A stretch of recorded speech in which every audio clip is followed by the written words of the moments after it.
అంతన్నాడు ఇంతన్నాడే గంగరాజు అయినాక ఒగ్గేశాడే గంగరాజు అని వెనకటికో పాట ఉంది. మల్కాజ్గిరి ఎంపీ ఈటెల రాజేందర్ని చూస్తే అలాగే అనిపించింది. కాళేశ్వరం విచారణ కమిషన్ ముందుకు ఒకప్పటి తెలంగాణ ఆర్థిక మంత్రిగా హాజరైన ఈటెల కేసీఆర్ని చీల్చి చెండాడుతాడని, ఈటెల ఇచ్చిన స్టేట్మెంట్తో హరీష్ రావు కేసీఆర్లు జైల్లో పట్టం ఖాయమని అంతా అనుకున్నారు.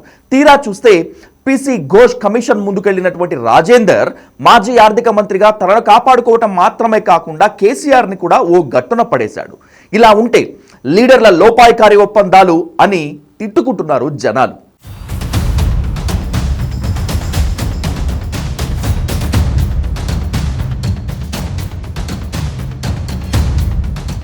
అవినీతి అక్రమార్జన ముద్దతో కేసీఆర్ చేత వెలివేయబడి బీజేపీలో చేరి మల్కాజ్గిరి ఎంపీ అయిన ఈటెల రాజేందర్ కాళేశ్వరం కమిషన్ రూపంలో అందివచ్చిన అవకాశాన్ని జారవిడుచుకున్నారు.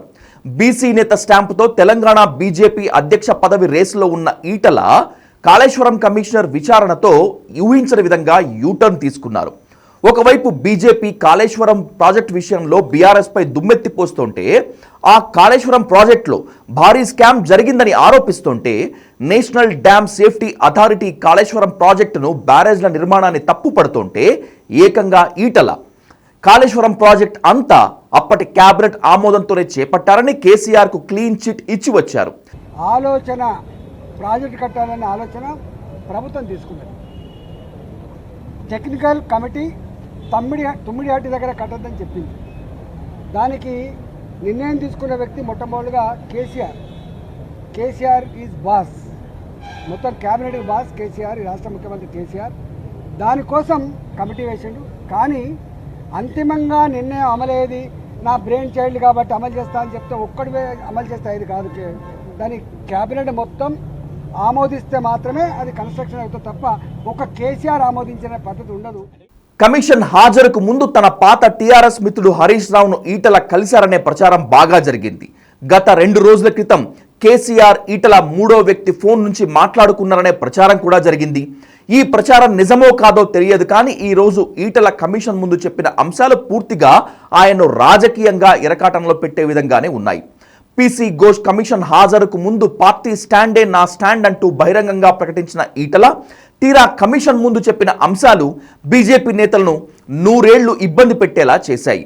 పార్టీ లైన్ కాదు, తాను వ్యక్తిగత హోదాలో బీఆర్ఎస్ హయాంలో ఆర్థిక మంత్రిగా కమిషన్ ముందు ఈటెల తన వాదన వినిపించినట్లు స్పష్టమైంది. కేసీఆర్ పార్టీ నుంచి ఈటెల రాజేందర్ను తొలగిస్తే ఇప్పుడు పగ తీర్చుకోవడానికి వచ్చిన అవకాశాన్ని రాజేందర్ ఉపయోగించుకోలేకపోయారు. రాజేందర్ను భూకబ్జాదారుడని ముద్ర వేసి మంత్రి పదవి నుంచి బర్తరఫ్ చేసి పార్టీ నుంచి సాగనంపిన కేసీఆర్ పై ఏమాత్రం ప్రతీకారం తీర్చుకునేటువంటి రీతిలో కమిషన్ ముందు రెస్పాండ్ అవ్వలేనటువంటిది బీజేపీలో వినిపిస్తున్న టాక్. కేసీఆర్ కాళేశ్వరం ప్రాజెక్టు పేరుతో వేల కోట్ల రూపాయలు అవినీతి చేశాడని బీజేపీ నేతలు ఎన్నోసార్లు విమర్శలు చేశారు. ఇదంతా పక్కకు నెట్టి ఈటెల కమిషన్ ముందు కేసీఆర్కు క్లీన్ చిట్ ఇచ్చారు. కాళేశ్వరం ప్రాజెక్టు రూపకల్పన అనుమతుల మంజూరీ, నిధుల విడుదల అంతా కేబినెట్ తీసుకున్న సమిష్టి నిర్ణయమని ఈటెల కుండబద్దలు కొట్టినట్టు పీసీ ఘోష్కు చెప్పాడు. కాళేశ్వరం కేసీఆర్ ఏటీఎం అని స్వయంగా ప్రధానమంత్రి నరేంద్ర మోదీ, హోంమంత్రి అమిత్ షా ఎన్నికల సమయంలో తెలంగాణ పర్యటనలో కేసీఆర్ పై దుమ్మెత్తిపోశారు. అయితే బీజేపీ రాష్ట్ర అధ్యక్ష పదవి కోరుకుంటున్న ఈటెల మాత్రం మోదీ, అమిత్ షా చేసిన ఆరోపణపై ఆ పార్టీ తీసుకున్న లైన్కు భిన్నంగా కమిషన్ ముందు వాదన వినిపించడం బీజేపీలో ఆశ్చర్యం వ్యక్తమవుతోంది. జస్టిస్ పీసీ ఘోష్ ఓపెన్ కోర్టులో ఈటెలతో కమిషన్ ముందు 113వ సాక్షిగా హాజరయ్యారు. దాదాపు 40 నిమిషాల పాటు విచారణ కొనసాగింది. బ్యారేజ్ల నిర్మాణం, కాళేశ్వరం కార్పొరేషన్, డిపిఆర్ పై మొత్తం 19 ప్రశ్నలను సంధించింది కమిషన్. మేడిగడ్డ, అన్నారం, సుందిళ్ల బ్యారేజ్ల నిర్మాణం చేయాలని ఎవరు నిర్ణయం తీసుకున్నారని కమిషన్ ప్రశ్నిస్తే టెక్నికల్ టీం రిపోర్ట్ల ఆధారంగా సబ్ కమిటీ నిర్ణయం మేరకు కేబినెట్ నిర్ణయం తీసుకుందని సమాధానం ఇచ్చారు ఈటెల. కేబినెట్ నిర్ణయం తీసుకున్న తర్వాతే 3 బ్యారేజ్ల నిర్మాణం మొదలుపెట్టామని చెప్పారు. తుమ్మిడిహెట్టి వద్ద బ్యారేజ్ నిర్మాణానికి మహారాష్ట్ర ఒప్పుకోలేదని, అందుకే 150 నుంచి 148కి కుదించామన్నారు. 3 బ్యారేజ్ల నిర్మాణం కేబినెట్ నిర్ణయం మేరకు జరిగిందని, ఆ తర్వాత నిర్మాణం కూడా జరిగిందన్నారు. రీడిజైన్ కూడా అందరి ఆమోదంతోనే జరిగిందని ఈటెల కమిషన్ ముందు వివరణ ఇచ్చారు. ముందుగా నిర్ణయించినట్లు బ్యారేజ్ల నిర్మాణం చేయాలని తలపెట్టిన మహారాష్ట్ర అభ్యంతరం చెప్పడంతో అప్పటి సీఎం కేసీఆర్ సబ్ కమిటీ వేశారని, హరీష్ రావు చైర్మన్గా సబ్ కమిటీలో నేను, తుమ్మల నాగేశ్వరరావు ఉన్నాము. Expert committee, technical committee, sub committee నిర్ణయం మేరకు రీడిజైన్ జరిగిందని, ఎక్కడా తప్పు జరగలేదన్నట్లుగానే ఈటల చెప్పుకొచ్చారు. కేసీఆర్ గారు అన్నాడు ముఖ్యమంత్రిగా ఒక మంత్రివర్గ ఉపసంఘాన్ని వేసిండు. హరీష్ రావు గారి నాయకత్వంలో వారు ఆనాడు ఇరిగేషన్ శాఖ మంత్రి, నేను ఆర్థిక మంత్రిగా, అదేవిధంగా ఇవాటి మంత్రిగా ఆనాటి మంత్రిగా ఉన్నటువంటి తుమ్మల నాగేశ్వరరావు గారు ఆర్ఎండ్బి మంత్రిగా మంత్రివర్గ ఉపసంఘం వేసిండు.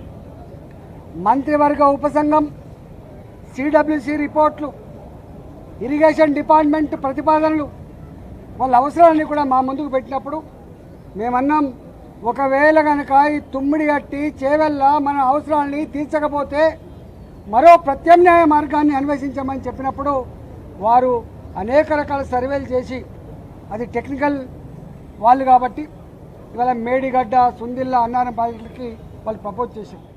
అంతేకాకుండా రీడిజైన్ కోసం సబ్ కమిటీ సంతకం చేసిందని కూడా చెప్పారు. కమిషన్ 3 బ్యారేజ్ల నిర్మాణ నిర్ణయం ఎవరిది, 3 బ్యారేజ్లు అక్కడ కట్టకూడదని టెక్నికల్ కమిటీ రిపోర్ట్ ఇచ్చిందా అని ఈటలను ప్రశ్నిస్తే, టెక్నికల్ కమిటీ చాలా రిపోర్ట్లు ఇచ్చాయని, ఫైనల్గా 3 బ్యారేజ్ల నిర్మాణం నిర్ణయం కేబినెట్ తీసుకుందని స్పష్టం చేశారు ఈటల. డిపిఆర్ అప్రూవల్ కేబినెట్లో జరిగిందా అనే ప్రశ్నకు కూడా అన్ని అనుమతులు కేబినెట్లో తీసుకున్నామంటూ చెప్పుకొచ్చారు ఈటల. ఓవరాల్గా ఈటల రాజేందర్ కాళేశ్వరం ప్రాజెక్ట్ రూపకల్పన, డిజైనింగ్, రీడిజైనింగ్, నిధుల విడుదలకు అనుమతి అంతా అప్పటి కేబినెట్ సమిష్టిగా తీసుకున్న నిర్ణయం తప్పితే కేసీఆర్ ఒక్కరే తీసుకున్న నిర్ణయం కాదని కమిషన్ ముందు వివరణ ఇచ్చారు. ఈటల రాజేందర్ కమిషన్ ముందు ఇచ్చిన వివరణ త్వరలో కమిషన్ ముందు హాజరు కాబోతున్న హరీష్ రావుకు, కేసీఆర్కు బిగ్ రిలీఫ్ ఇచ్చింది. కాళేశ్వరం ప్రాజెక్ట్ నిర్మాణంలో ఎలాంటి అవినీతి జరగలేదని, కేసీఆర్ ఒక్కరే తీసుకున్న నిర్ణయం కాదని, కేబినెట్ సమిష్టిగా తీసుకున్న డెసిషన్ అని ఇంతకాలం బీఆర్ఎస్ చెప్తున్న వాదనను సమర్థించినట్లు ఈటల స్టేట్మెంట్ క్లియర్ కట్ గా చెప్తోంది. దీంతో ఇక భవిష్యత్తులో బీజేపీ కాళేశ్వరంపై చేసే ఆరోపణలకు పస ఉండదు. అయితే ఈటలకు రాజకీయంగా బీజేపీలో ఇబ్బందులు కూడా తప్పవు అనేటువంటిది కమిషన్ ముందు ఆయన వాదన చూస్తే తేలిపోయింది. బీఆర్ఎస్ను బీజేపీలో విలీనం చేయడానికి కుట్ర జరిగిందని కేసీఆర్ కూతురు కవితనే ఆరోపించినటువంటి ఈ తరుణంలో ఈటల రాజేందర్ కేసీఆర్కు, కాళేశ్వరం ప్రాజెక్టుకు క్లీన్ చిట్ ఇవ్వటం ఆశ్చర్యాన్ని కలిగిస్తోంది. భవిష్యత్తులో బీజేపీ, బీఆర్ఎస్ కలిసి పనిచేయడానికి ఒప్పందం ప్రకారం కేసీఆర్ను కాళేశ్వరం నుంచి బయటపడేస్తున్నారా? అందుకోసమే బీజేపీ అధిష్టానం అనుమతితో ఆయనకు అనుకూలంగా రాజేంద్ర కమిషన్ ముందు మాట్లాడారా అనే అనుమానం కూడా చాలా మందికి లేకపోలేదు. కాకపోతే ఇంతకాలం పెద్ద పెద్ద కబుర్లు చెప్పిన ఈటల రాజేందర్ చివరికి ఆ తానులో ముక్కేనని తేలిపోయింది.